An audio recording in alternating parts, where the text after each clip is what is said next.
अस्सलाम वालेकुम, क्या हाल है आप सबका? आई होप बिल्कुल ठीक हैं, खुश हैं और मज़े में हैं। हम भी अल्हम्दुलिल्लाह बिल्कुल ठीक हैं और ये आपको जो लंच बॉक्स नज़र आ रहा है, ये लास्ट वीडियो में ऐड होना चाहिए था लेकिन मेरे से मिस हो गया, तो इस वीडियो में आपको इंशाल्लाह 2 लंच बॉक्स मिलेंगे। तो ये तिहामी की फ़रमाइश पे मैंने उसे न्यूटेला सैंडविच बना के दिया था, लेकिन ऑब्वियसली ये एक बच्चे के लिए 10 इयर्स ओल्ड के लिए इनफ नहीं होगा, तो साथ में मैंने उसे एक सीख कबाब भी दे दिया था पीसेस बना के, और साथ में बादाम हैं और अनार हैं और मैंगो जूस है। और mango juice most of the time जैसे ही वापस आ रहा था और कुछ कह नहीं रहा था, बस कहता था मम्मा टाइम नहीं बचा। तो मैंने एक दिन पूछा कि बेटा आप मैंगो जूस नहीं पी रही, कोई और पियोगे? तो कहता है यस मामा मैं कॉकटेल पीऊंगा, फ्रूट कॉकटेल। तो बच्चे खुद से बताते भी कुछ नहीं है। तो यहाँ पे मैंने फॉर्क जो है वो उसके लिए कबाब के लिए और स्पून अनार के लिए मैंने बीच में डाल दिया, साथ में टिशू भी एक दे दिया उसको। और ये मैंने इसका लंच बॉक्स जो है वो रेडी कर दिया है। और साथ में मैं इसको ये स्टिकर लगा के दूंगी। तिहामी जब भी स्कूल जाता होता है अपना लंच बॉक्स लेके, मैं हमेशा से उसको स्टिकर लगा के देती हूँ। बस जब वो कहेगा कि मम्मा अब मैं बहुत बड़ा हो गया और मैं एम्बेरस होता हूँ स्टिकर से, तब मैं स्टिकर लगाने छोड़ दूंगी। अभी तक वो बहुत इंजॉय करता है, हर दफ़ा एक नया स्टिकर उसे मिलता है और कहता है कि मम्मा मैं बहुत हैप्पी हो जाता हूँ। तो जनाब ये सुपरस्टार का स्टिकर मैंने लगा दिया है और इसका लंच बैग हो गया है रेडी। और कुछ लोग ये भी पूछते हैं कि अनार खाने से उसका गला नहीं ख़राब होता। तो नहीं, बच्चों को विटामिन सी रेगुलरली अगर आप देते रहते हैं natural fruit and vegetable sources के थ्रू, तो बच्चों के गले ख़राब नहीं होते। तो इसलिए मेरे बच्चों के गले ख़राब नहीं होते खट्टी चीज़ें खा के, वो इमली वगैरह भी खा लेते हैं। अच्छा खैर जी, तो ये जो डे था ये वीकेंड था और इसमें तिहामी घर ही था। तो ये मैं बना रही हूँ जी ऑमलेट। और ऑमलेट में मैंने जो आपने भी फ्रोज़न देखा था ना पैकेट, उसमें प्याज थे और 3 बेल पेपर्स थी, रेड ग्रीन और येलो। और इनको मैंने इकट्ठे फ्रीज़ कर लिया था। तो इस तरह से मेरे पास ऑमलेट बनाने के लिए मुझे हर दफ़ा कटिंग नहीं करनी पड़ती, फ्रोज़न वेजिटेबल्स निकालती हूँ और मैं जल्दी से बना लेती हूँ। अब हरी मिर्चें जो है वो मैं फ्रेश काट रही हूँ। हरी मिर्चें भी मैंने काट के फ्रीज़ करके रखी होती हैं। बार-बार एक ही काम करना, उससे पहले मुझे ऐसे ईज़ी लगता है कि एक ही बार ढेर सारा काम करके उन चीज़ों को फ्रीज़ कर दिया जाए। और जिन चीज़ों की फ्रेशनेस मेंटेन नहीं रहती उन्हें तो ऑब्वियसली फ्रीज़ नहीं कर सकते, लेकिन बाकी हर चीज़ हम फ्रीज़ कर लें तो लाइफ़ बहुत आसान हो जाती है, तो जल्दी-जल्दी काम निमट जाता है। तो यहाँ पे मैंने नमक और लाल मिर्च डाल दी है। ऑमलेट में मैं सिर्फ़ यही चीज़ें डालती हूँ और मेरे पास अगर हरा धनिया हो तो वो मैं ज़रूर डालती हूँ, वो बहुत मज़े का लगता है।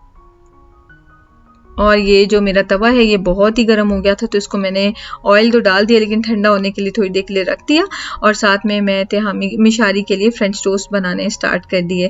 फ्रेंच टोस्ट के लिए भी सिंपल सा मेथड है। एग होता है, उसमें ज़्यादा सारा मिल्क डालती हूँ और साथ में शुगर डालती हूँ। ज़्यादा मिल्क डालने से ये होता है कि बहुत ही सॉफ्ट और जो है ना क्या कहते हैं कि पल्पी किस्म के फ्रेंच टोस्ट जो है ना वो बनते हैं, फ्लफ़ी भी बहुत होते हैं। तो यहाँ पे ये जो बहुत टाइनी सी ब्रेड है, बहुत ही टाइनी, कि एक नॉर्मल साइज़ के पैन में ये 4 ब्रेड पीसेस आ गए। ये मिशारी लेके आया था कारफोर से बड़े शौक से, कहते हैं बेबी ब्रेड। तो वो बेबी ब्रेड के मैंने उसको फ्रेंच टोस्ट बना के दिए। और ये मैंने डाल दिया है ऑमलेट। और ऑमलेट जो है वो हमेशा एक जो एडल्ट जो डाइट होती है ना उसमें 2 एग्स एक दिन में रिकमेंडेड होते हैं। तो मैंने टोटल इसमें 5 एग्स डाले हैं। और तिहामी के लिए जो ऑमलेट है उसमें मैं हरी मिर्चें नहीं डालूंगी क्योंकि उसे नहीं चाहिए थी, और बाकी साइड्स पे मैंने हरी मिर्चें ऐड कर दी हैं। नॉर्मली मैं ऑमलेट में मिक्स कर लेती हूँ, लेकिन अब जब तिहामी भी शौक से ऑमलेट खाने लगा है तो फिर एक ही बार बना के तो बस हरी मिर्चें ऊपर डाल के तो सेपरेट कर देती हूँ उसको ऑमलेट। ये देखें, इजी वे है ये मेरे ख्याल में। अच्छा मुझे ज़रूर बताइएगा आप में से कौन-कौन जो है वो शॉर्टकट्स इस तरह के ढूँढते रहते हैं। कुकिंग में शॉर्टकट्स जो है ना बहुत हेल्पफुल रहते हैं। नॉर्मल ज़िंदगी में शॉर्टकट हमेशा हमें नुकसान ही देते हैं। सो मैं जस्ट किचन रूटीन की बात कर रही हूँ। तो मुझे बताइएगा कि कौन शॉर्टकट्स वगैरह के चक्कर में हर वक़्त रहते हैं। तो यहाँ पे मैं शहज़ाद से साथ-साथ गपशप लगा रही हूँ, साथ में बन रहा है ऑमलेट और साथ में मेरी सोई हुई शक्ल आपको नज़र आ रही है। और बस फ़रमाइश होती है फैमिली की, तो फिर जो वो लोग कहते हैं, जो उन्होंने खाना होता है वो बनाना अच्छा लगता है।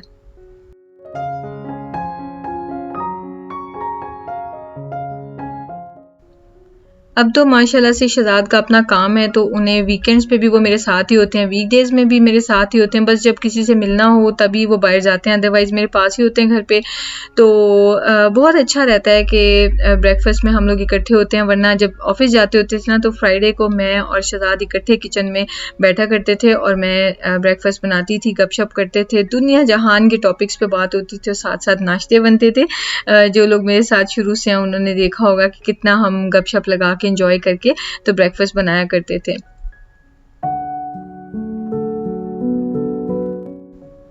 सबसे ईज़ी मुझे ये लगता है कि सुबह मौका मिलते ही सबसे पहले मैं जो रैक है इसको खाली करूँ, सारे बर्तन कैबिनेट्स में वापस रखूँ। रात को मैं सोने से पहले बर्तन धो के किचन वगैरह क्लीन अप करके सोती हूँ, तो वो फिर उससे गीले होते हैं, उस वक़्त तो मैं नहीं रखती हूँ, सुबह उठ के ये मैं काम कर लेती हूँ। तो हमें बिल्कुल एंड पे आके पता चला कि हमारे पास ब्रेड नहीं है, तो फिर शहज़ाद ने फ़ोन किया, नीचे से ब्रेड मंगवाई, तो मेरे पास वो टाइम था, तो मैंने सोचा उतनी देर में बर्तन अरेंज कर लेती हूँ। तो डिश वॉशर जो है वो मैं अब यूज़ नहीं करती हूँ, क्योंकि डिश वॉशर की सेटिंग ही ठीक नहीं हो रही है, उसका पाइप एडजस्ट भी कर लें, 2-3 तरह-तरह के लोग मँगवाए हैं, लेकिन वो पानी वापस उसमें आ जाता है। हमारी नज़र में पाइप थोड़ा ज़्यादा और ऊँचा होना चाहिए, लेकिन उतना भी करें तो भी पानी वापस आ रहा है, डिश वॉशर में खड़ा हो जाता है, व्हिच इज़ नॉट गुड। तो बर्तन इस तरह से हम लोग नहीं धोते और फिर हाइजीन का भी डर रहता है। तो बहरहाल मैंने उसको यूज़ करना फ़िलहाल छोड़ दिया, पानी बंद करवा दिया है और बस हम लोग हाथ से ही बर्तन मैं धो लेती हूँ। आजकल केयर नहीं करती बर्तन, बस ग्लव्स के बगैर कर लेती हूँ, तो फिर इतने ड्राई और रिंकली हाथ हो जाते हैं। तो आजकल दोबारा से जनाब मुझे जुनून हुआ है कि मैंने ग्लव्स पहन के बर्तन धोने और अपनी स्किन केयर करनी है, हैंड्स की भी। तो ये बच्चे अपना-अपना ब्रेकफ़ास्ट लेके जा रहे हैं। मिशारी ने अपना ब्रेकफ़ास्ट आजकल खुद ही करना शुरू कर दिया है और बहुत सी न्यू मॉम्स जो हैं वो फिर मतलब कमेंट करती हैं कि बताएं ये कैसे पॉसिबल हुआ। तो इस एज के बच्चे जो है ना वो उनके साथ ट्रिक्स जो है ना वो काम आते हैं, वरना डायरेक्टली उनको बताएं तो समझ नहीं आती। तो मिशारी जो है वो आजकल खाना खाने में बहुत तंग करता है और बहुत देर लगाता है, हमसे नहीं खाना खाता ठीक से। तो मैं फिर इसी मौके का फ़ायदा उठा के मैं कहती हूँ मुझे लगता है आप बड़े हो गए और आप खुद खाना चाह रहे हो इसलिए आप तंग करते हो। तो कहते हैं यस मामा। तो फिर मैं से कहती हूँ चलो आप खुद खा लो और रिलेटिवली जल्दी खा लेता है और खुश होके खा लेता है। तो एनीवेज़ बाकी सारा दिन मैंने कुछ खाना नहीं बनाया था, एक दिन पहले का जो लेफ्ट ओवर्स थे वो हमने खा लिए थे, तो इस वजह से मैंने कोई वीडियो उसकी नहीं बनाई है। तो ये उसके बाद रात का टाइम है और ब्रेकफास्ट के बाद डायरेक्ट आपको मैं डिनर के बाद के टाइम पे ले आई हूँ। सोने से पहले मैंने ये वाइट लोबिया जिसे ब्लैक आइड पीस भी कहते हैं, बीन्स भी कहते हैं, तो ये मैं लेके आ गई हूँ और इनको मैंने जो है वो अच्छे से वॉश कर लिया है। क्लीन करने के बाद 2-3 बार मैं इसको पानी में वॉश कर लूँगी और फिर सारी रात भिगो के रख दूँगी। या तो आप सारी रात भिगो लें या 4 से 5 घंटे उसको भिगो के फिर आप उसको यूज़ कर सकते हैं।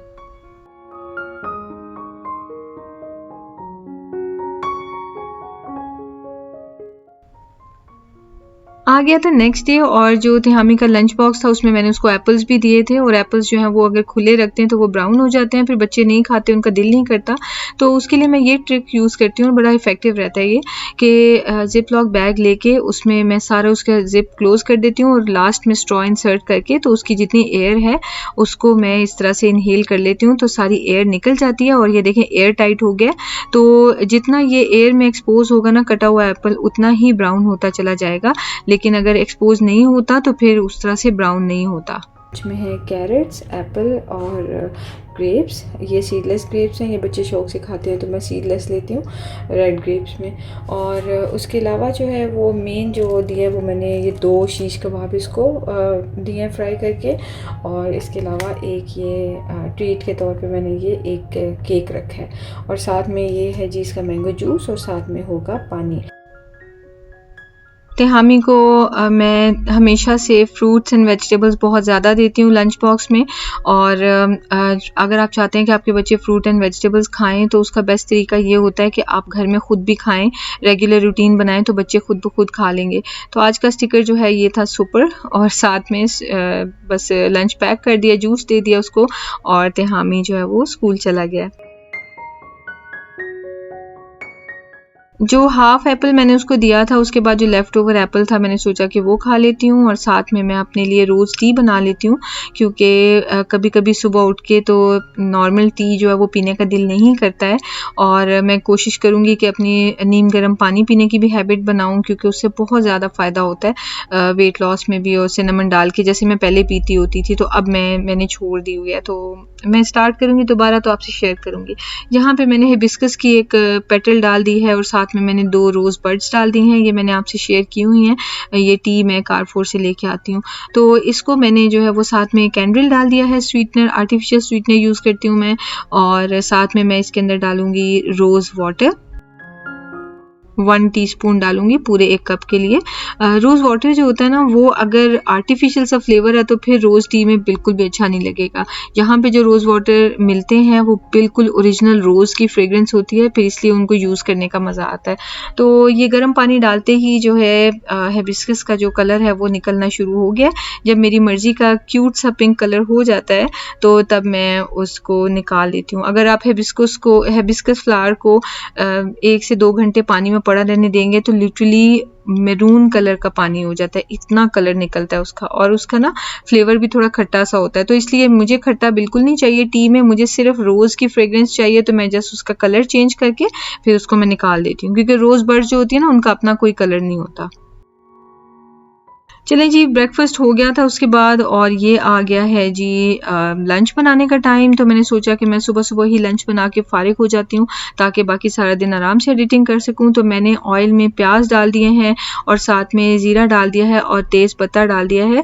ये जो तेज़पात होता है ना, इसकी बहुत ही प्यारी खुशबू आती है जब इसको ज़ीरे के साथ भुना जाता है।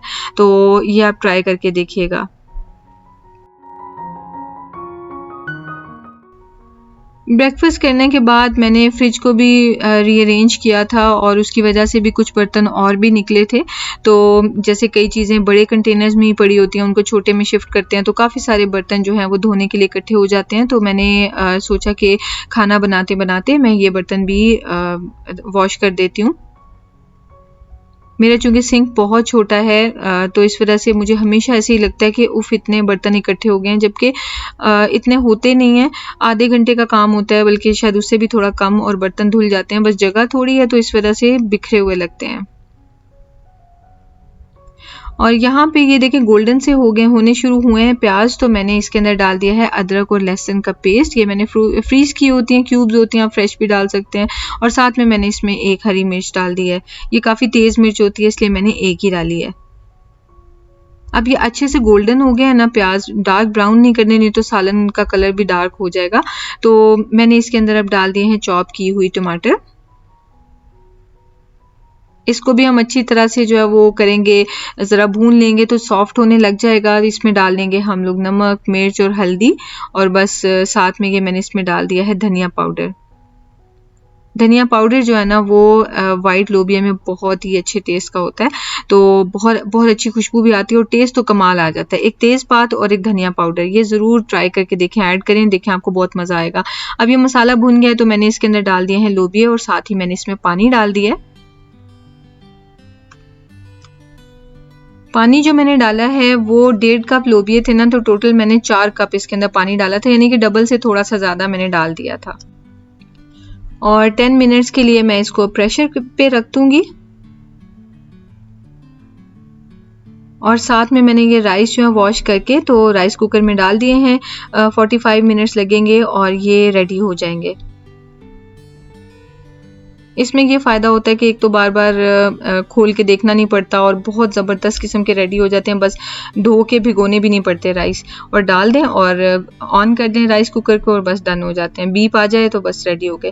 अब ये देखें 10 मिनट्स के बाद मैंने इसका ढक्कन खोल दिया है। प्रेशर रिलीज़ हो गया था अपने ओन पे, तो मैंने इसको ढक्कन को खोला है और बस थोड़ी सी कसर ये लोबिये में रह गई है, तो इसको अब मैं पका लूँगी चूल्हे के ऊपर ही, क्योंकि 1 या 2 मिनट का मैक्सिमम और प्रेशर चाहिए। तो मैंने सोचा था कि वो प्रेशर देने की बजाय मैं इसको ऐसे ही पका लेती हूँ। फिर थोड़ा ये है कि अब चम्मच वगैरह हिलाते हैं तो जो प्याज वगैरह जो गली हुई है ना वो इसके अंदर अच्छे से मिक्स हो जाती है, तो इसलिए भी ज़रा ज़रूरी होता है कि आप प्रेशर के बाद भी थोड़ा सा उसे पका लें तो अच्छा रह जाता है। इसको मैंने टेस्ट कर लिया है, जो एडजस्टमेंट होगी वो आप इस टाइम पे कर सकते हैं। और मैंने मौका देखते ही इसके अंदर एक डाल दी है चिकन क्यूब। चिकन क्यूब मेरी मोस्ट फेवरेट है, और वो वाली चिकन क्यूब आप लिया करें जिसमें आर्टिफिशियल फ्लेवर चिकन का नहीं आता, फिर उसकी वजह से करी का ना टेस्ट ख़राब हो जाता है। लेकिन इसमें बिल्कुल चिकन स्टॉक का फ्लेवर होता है, तो मैं करी ज़रूर डालती हूँ, सॉरी चिकन क्यूब ज़रूर डालती हूँ, तो लोबिये में ना चिकन का टेस्ट आ जाता है, तो वो बहुत मज़े के लगते हैं। ये लेकिन ऑप्शनल है, आपकी चॉइस पे है। अब इसमें मैंने गरम मसाला, धनिया पाउडर, लास्ट में थोड़ा सा ज़ीरा पाउडर मैंने इसमें डाला है, और साथ में हरी मिर्चें डाली हैं, और बस मैंने इसको मिक्स कर दिया है। और बस अब मैं फ्लेम ऑफ कर दूंगी, और ये लोबिये जो हैं ये रेडी हो गए हैं। आती होमवर्क हो रहा है।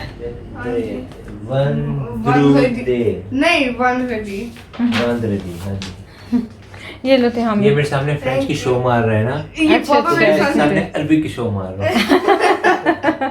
ये अच्छा है, दोनों शो शा मारे हैं। मैं कौन सी शो मारूं? आप बोलते हैं ला अरबी, सबसे बड़ी शो यही है। ला अरबी ला फ्रेंच। चले खाना तैयार है, खाना नहीं है अभी किसी ने भी। शहजाद आपने खाना है? नहीं यार, थोड़ी देर तक खाता हूं। अच्छा तय बेटा, आप कब तक खाएंगे? अच्छा, आप कब तक खाएंगे? मैं तो नहीं, अभी दिल चाह रहा। मैंने कहा आप लोगों को पूछ लूं। वाइट लोबिया के साथ प्याज वाला जो सैलड है वो मुझे बहुत पसंद है, और चेरी टमाटोज़ तो वैसे ही हम सबके बहुत फेवरेट हैं। जिस वक्त ये सेल पे होते हैं और फ्रेश होते हैं तो उस वक्त मैं चेरी टमाटोज़ ज़रूर लेती हूँ। तो मैंने ये कारफोर से लिए थे, और 5.95 दिरहम्स का ये पूरा पैक मिल रहा था, तो मैंने ये ले लिया। अब ये कि प्याज मैंने काट लिया, साथ में चेरी टमाटोज़ काट लिए हैं, साथ में ये मैंने पुदीना काट लिया है। और ये मेरा मोस्ट फेवरेट जो कटर है इसको मैंने निकाल लिया है, और पाकिस्तान में मैंने इसको बहुत मिस किया था, क्योंकि इसकी मुझे काफ़ी कमी फील होती थी। सब कुछ मुझे मैनुअली करना पड़ता था, तो काफ़ी टाइम लग जाता था। अब ये जो खीरे हैं इसको मैं स्लाइस कर लूँगी, ज़रा डिज़ाइनर किस्म के स्लाइस बना रही हूँ मैं इसके। पता नहीं क्या मुझे आज माइंड में आया कि चलो ज़रा स्टाइल बनाते हैं थोड़ा सा कुकिंग में तो इसलिए मैंने इनको इस तरह से कट कर लिया है। अब हम जल्दी से अपना सैलड बोल रेडी कर लेंगे, और ये तीनों मैंने मिक्स कर दिए हैं वेजिटेबल्स, और साथ में जो क्यूकम्बर है वो मैंने साइड पे इस तरह से अरेंज कर लिया, तो एक क्यूट से हमारी सैलड प्लेट जो है वो रेडी हो गई है। और ये आ गया है जी तिहामी का लंच बॉक्स, और सारा कुछ उसने ऑलमोस्ट खा लिया था, बस बेबी कैरेट एक रह गई थी, और साथ में ये ग्रेप्स रह गए थे थोड़े से, और जूस उसने फिर छोड़ दिया है तो एनीवेज, और साथ में बस ये वापस आ गए हैं फॉर्क वगैरह। और मिशारी ने देखा केक, मैंने मिशारी से छुपाए हुए थे ये क्योंकि घर में रहता है तो फिर बार बार एक चीज़ पता चल जाए उसे घर पे आई हुई है ना, तो बार बार मांगता रहता है, तो बार बार इस तरह की मीठी चीज़ें खा के उसने क्या करना है। तो मैंने फिर उसने देख लिया तो मैंने उसको एक दे दिया। शहजाद को तो अभी इतनी भूख नहीं थी, तो लेकिन मैंने उन्हें फ़ोर्स किया कि वो खाना खा लें। तिहामी ने अपना खाना खा लिया था, क्योंकि कारी साहब ने आना होता है, तो अगर वो भूखा बैठ के पढ़ने बैठता है तो फिर उससे सही से पढ़ा नहीं जाता है, और उसका दिल नहीं लगता है। तो इस वजह से उसको तो मैंने खिला के तो फारिग किया होता है, लेकिन जो शहजाद हैं उन्होंने नहीं खाया था, और मैंने भी नहीं खाया था। तो हम लोग अभी स्टार्ट ही किया था हमने, तो कारी साहब आ गए थे, तो फिर मैं अपना खाना लेके अंदर आ गई थी, तो मैंने फिर बैठ के मिशी के साथ खाना खा लिया था। तो ये बीन्स जो है ना ये बहुत ही टेस्टी होते हैं, और ज़रूर आप ट्राई करें। इस तरह से जो मैंने आपको मेथड बताया ना बहुत मज़े के बनते हैं, तो ज़रूर ट्राई करें, और उनको राइस के साथ खाएं तो आपको बहुत मज़ा आएगा। और मिशारी अपना खाना खा चुका था, और मिशारी जो है वो अपना फ़ीडर पी रहा था। और फ़ीडर के बारे में जो क्वेश्चन आते हैं कि कब आप छुड़ाएंगी, तो मैं 5 साढ़े 5 साल से पहले छुड़ाने का मेरा कोई प्लान नहीं, क्योंकि बच्चे फिर दूध ही पीना छोड़ देते हैं। तो अच्छा है कि फ़ीडर की वजह से कम से कम कम्फर्ट फीड के तौर पर ही दूध तो पीते हैं। ज़रूरत से ज़्यादा भी दूध इस एज में बच्चों को नहीं पीना चाहिए, लेकिन जितना ज़रूरी होता है बच्चे फिर वो भी छोड़ देते हैं, क्योंकि फ़ीडर ही छूट गया है। एनीवेज़ मैं तिहामी मिशारी के साथ जो है वो थोड़ा सा टाइम डेली स्पेंड करती हूँ। अब वो डिपेंड करता है किस टाइम पे मैं फ्री होती हूँ, लेकिन ज़रूर मैंने इसके साथ खेलना होता है। और मिशारी को मेरे से कैरेक्टर्स वाला खेलना बहुत अच्छा लगता है, और तरह तरह के इनोवेटिव आइडिया सोच सोच के मैं कन्वर्सेशन क्रिएट करती हूँ तो मिशू बहुत ज़्यादा इंजॉय करता है। तो अभी हमने ज़ू बनाया हुआ था, ज़ू में तरह तरह के एनिमल्स थे, और मिशारी की फरमाइश ये थी कि ये जो बिग वाला किंग कॉन्ग है ये ईवल है, और बाकी सारे अच्छे एनिमल्स हैं, और ये सबको मार रहा है और सबको तंग कर रहा है। तो फिर सब सबने मिलके इसको बिग किंग कॉन्ग को समझाया कि आपने फ़ाइट नहीं करनी और आपने फ्रेंडली होके रहना है। तो ये हमारी जो गेम प्ले था उसका थीम ये था। तो अभी जो है वो किंग कॉन्ग ईवल हुआ और सबको तंग कर रहा है और सबको मार रहा है और थोड़ी देर बाद वो फिर फ्रेंडली हो जाएगा। तो बच्चों के साथ ये जो टाइम है ना ये बहुत ही प्रेशियस होता है और फिर जब बच्चे बड़े हो जाते हैं तो कहाँ इस तरह की गेम्स बच्चे खेलते हैं। अभी तिहामी को ही देख लें, वो माशाल्लाह 10.5 ईयर्स का है, तो उसकी गेम्स ही अलग हैं। वो लेगो खेलता है, गेमिंग करता है, तो इस तरह की चीज़ों में मैं उसके साथ क्या खेल सकती हूँ। सिर्फ यही है कि मैं वैसे उसके साथ गपशप लगा लेती हूँ अगर, या फिर वो कोई कलरिंग की एक्टिविटी कर रहा हो तो वो मैं उसके साथ कर लेती हूँ, लेकिन उसके साथ इस तरह की गेम्स नहीं खेली जा सकती जो मैं पहले उसके साथ खेला करती थी। तो खैर ये बहुत प्यारा टाइम होता है। इसका एक एक मोमेंट जो है वो अल्लाह का शुक्र है कि मैं वीडियोस में भी रिकॉर्ड कर रही हूँ ताकि आगे जाके देख सकूँ और चेरिश कर सकूँ। तो इसके साथ ही इस वीडियो को मैं एंड करती हूँ। अल्लाह से दुआ है कि आप सब अपनी अच्छी अच्छी यादें बना के उनको एंजॉय कर सकें। इंशाल्लाह आपसे बहुत जल्द मुलाकात होगी अगली वीडियो में। टेक केयर, अल्लाह हाफिज़।